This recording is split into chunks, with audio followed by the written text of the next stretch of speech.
মহিষাদল ব্লকের অমৃতবেড়িয়ার রূপনারায়ণ নদী ভাঙন পরিদর্শন করতে এলেন তমলুকের সাংসদ অভিজিৎ গাঙ্গুলি।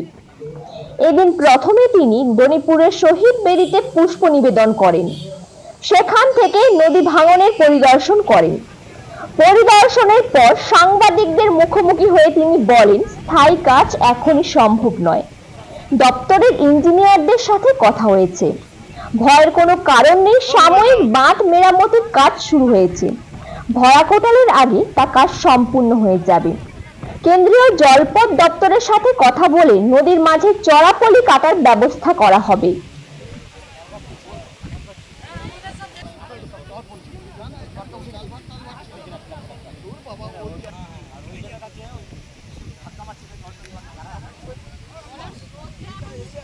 ওনার সঙ্গে কথা হয়েছে, ওনারা দ্রুতগতিতে কাজ করছেন বলেই আমার মনে হচ্ছে এবং উপযুক্ত অ্যাপ্রোপ্রিয়েট সিনসিয়ারিটি কাজ করছেন।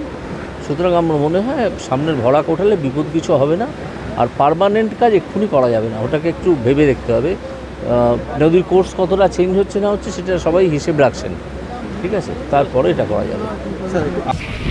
Report PM news.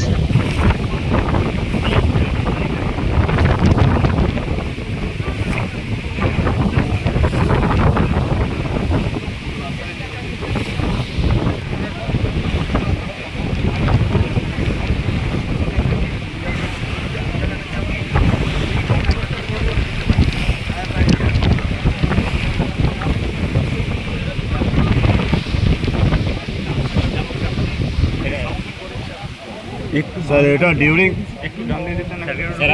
স্যার এটা এই ডাম্পিং এর সময় স্যার বিভিন্ন প্রসেস আমরা স্যার হিসেব রাখছি।